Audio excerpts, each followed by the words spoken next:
हिंदी की इस कक्षा में आपका स्वागत है। आज हम कक्षा 9 हिंदी व्याकरण से पाठ 1 उपसर्ग का अध्ययन करेंगे। उपसर्ग का अध्ययन करने से पहले हम वाक्य निर्माण तथा शब्द के विषय में जान लें। विभिन्न शब्दों के प्रयोग अथवा मेल से ही हम वाक्य निर्माण कर सकते हैं। कमल, गीता, किताब, अच्छा, बुरा आदि हिंदी के शब्द हैं। अब प्रश्न उठता है, हम शब्द किसे कहते हैं? केवल अर्थवानियां, सार्थक इकाइयां जिनका प्रयोग भाषा में स्वतंत्र रूप से किया जा सके शब्द कहलाती हैं। रचना की दृष्टि से शब्द के 3 भेद होते हैं: रूढ़, यौगिक, योग रूढ़। रूढ़ शब्द का अर्थ बच्चों जिद्दी या हठी होता है। रूढ़ शब्द अपने मूल रूप में ही प्रयुक्त होते हैं। इनके खंड नहीं किए जा सकते। खंडित कर देने पर ये अर्थहीन हो जाते हैं, जैसे पुस्तक, घर, गरम, दूध, बालक आदि। यौगिक तथा योग रूढ़ दोनों ही रचना की दृष्टि से एक जैसे होते हैं। इन शब्दों की रचना रूढ़ शब्दों के आरंभ में या अंत में जुड़ने वाले शब्दांशों से होती है। जैसे उदाहरण स्वरूप देखिए बच्चों, यहाँ कुछ उदाहरण दिए गए हैं। बे शब्दांश जब रूढ़ शब्द के आरंभ में जुड़ा तो बेघर शब्द का निर्माण करता है। दुर शब्दांश बल शब्द के आरंभ में लगने से दुर्बल शब्द बनाता है।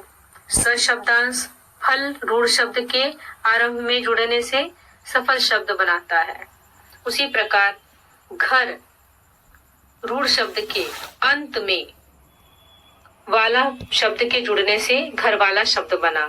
यहाँ बल रूढ़ शब्द के अंत में वान शब्द लगने से बलवान शब्द बना। फल शब्द के अंत में दायक शब्दांश लगने से फलदायक बना। अतः स्पष्ट है कि शब्दों के प्रारंभ या अंत में कुछ शब्दांश जोड़े जा सकते हैं तथा नए शब्दों की रचना की जा सकती है। शब्दों के प्रारंभ में जोड़े जाने वाले शब्दांश उपसर्ग कहलाते हैं। शब्दों के अंत में जोड़े जाने वाले शब्दांश प्रत्यय कहे जाते हैं।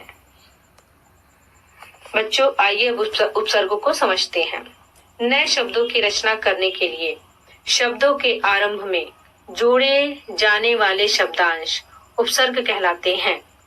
इसे और स्पष्ट करते हुए कहा जा सकता है, उपसर्ग भाषा के वे सार्थक लघुतम खंड हैं जो शब्द के प्रारंभ में लगकर नए नए शब्दों का निर्माण करते हैं। जैसे अप, अव, अनु, प्र, स, सु आदि। उपसर्ग के योग से मूल शब्द का अर्थ बदल जाता है तथा इसके अर्थ में विशेषता आ जाती है। ध्यान रखिए बच्चों, उपसर्गों का प्रयोग स्वतंत्र रूप से नहीं किया जा सकता। हिंदी में 3 प्रकार के उपसर्ग होते हैं: क संस्कृत के उपसर्ग, ख हिंदी के उपसर्ग, ग उर्दू फारसी के उपसर्ग। संस्कृत के उपसर्ग संस्कृत से हिंदी में आए उपसर्ग तत्सम उपसर्ग कहलाते हैं। इन उपसर्गों से बने अनेक शब्द हिंदी में प्रचलित हैं, जिनके कुछ उदाहरण नीचे दिए जा रहे हैं। उपसर्ग अर्थ उदाहरण। बच्चों यहाँ पहला उदाहरण देखिए, अन। उपसर्ग का अर्थ है नहीं या अभाव। इससे अनादर, अनिच्छा, अनुपस्थित शब्द बने। दूसरा है अति। इसका अर्थ है अधिक या परे। इससे देखिए किन शब्दों का निर्माण हुआ: अतिरिक्त, अत्याचार, अत्यंत, अत्यधिक, अतिक्रमण। चौथा देखिए अधि। इसका अर्थ है ऊपर, समीप या श्रेष्ठ।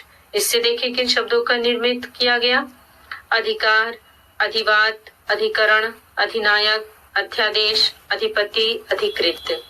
चौथा है अप। इसका अर्थ है हीन, बुरा या अपूर्ण। इससे देखिए किन शब्दों का निर्माण हुआ: अपमान, अपयश, अपकीर्ति, अपव्यय, अपवाद, अपशकुन।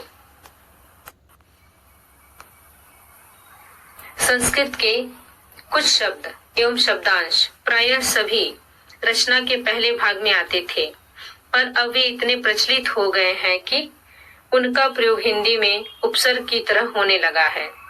पहला उदाहरण देखिए, अ का अर्थ है अभाव। आइए देखें इनसे कौन से शब्द बने। अकाल, अभाव, अज्ञान, अहिंसा, अन्याय, अधर्म, अछूत, अथाह। दूसरा देखिए उदाहरण, कु का अर्थ है बुरा। इससे देखिए कौन से शब्द निर्मित हुए। कुपुत्र, कुरूप, कुकृत्य, कुपात्र, कुमार्ग, कुख्यात, कुमति। तीसरा उदाहरण देखिए, अध उपसर्ग का अर्थ है नीचे। इसका अर्थ देखिए कौन से शब्द बने। अधःपतन, अधोगति, अधोलिखित। चौथा उदाहरण देखिए, अलम का अर्थ है सुंदर। इससे देखिए कौन से शब्द बने। अलंकार, अलंकृत, अलंकरण। पांचवा पुनर, इसका अर्थ है द्वारा। पुनर्जन्म, पुनर्निर्मित, पुनर्मिलन। हिंदी के उपसर्ग। हिंदी में प्रयुक्त होने वाले हिंदी उपसर्ग तद्भव उपसर्ग कहलाते हैं। तद्भव उपसर्ग मूलतः संस्कृत के उपसर्गों से विकसित हुए हैं। कुछ तद्भव उपसर्गों के उदाहरण निम्नलिखित हैं। पहला उपसर्ग देखिए उदाहरण, इसका अर्थ है अभाव या निषेध। इससे देखिए कौन से शब्द बने। अछूत, अचेत, अथाह। दूसरा देखिए अन का अर्थ है निषेध अर्थ में। इससे देखिए कौन से शब्द बने। अनपढ़, अनमोल, अनथक। तीसरा उदाहरण देखिए अध का अर्थ है आधा। अधफला, अधमरा, अधखिला, अधपका। चौथा उपसर्ग है औ, इसका अर्थ है हीन। अवगुण, अवघर, औढ़र, अवघट। पांचवा उदाहरण देखिए उन, ये बच्चों ये संख्यावाची है। इसका अर्थ है एक कम। 39, 29, 19, 49। उर्दू फारसी के उपसर्ग। उर्दू फारसी या अन्य विदेशी भाषाओं से आए हिंदी में प्रयुक्त होने वाले उपसर्ग आगत या विदेशी उपसर्ग कहलाते हैं। प्रस्तुत है इनके कुछ उदाहरण। पहला उपसर्ग देखिए, उदाहरण स्वरूप कम का अर्थ है थोड़ा। इससे देखिए कौन से शब्द बने। कम कीमत, कमजोर, कम उम्र, कम अक्ल, कम बख्त। दूसरा उपसर्ग है खुश, इसका अर्थ है अच्छा। खुशबू, खुश मिजाज, खुश किस्मत, खुशहाल, खुश नसीब। तीसरा उदाहरण है गैर का अर्थ है भिन्न।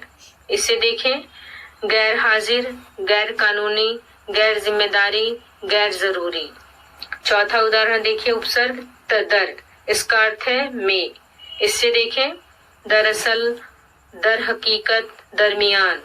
पांचवा उदाहरण देखिए बच्चों, ना का अर्थ है नहीं।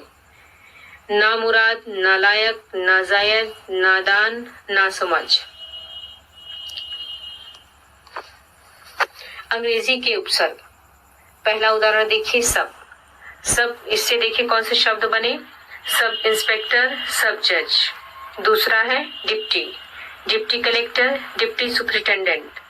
तीसरा उदाहरण है उपसर्ग हेड मास्टर, हेड क्लर्क। चौथा है हाफ पैंट, हाफ शर्ट।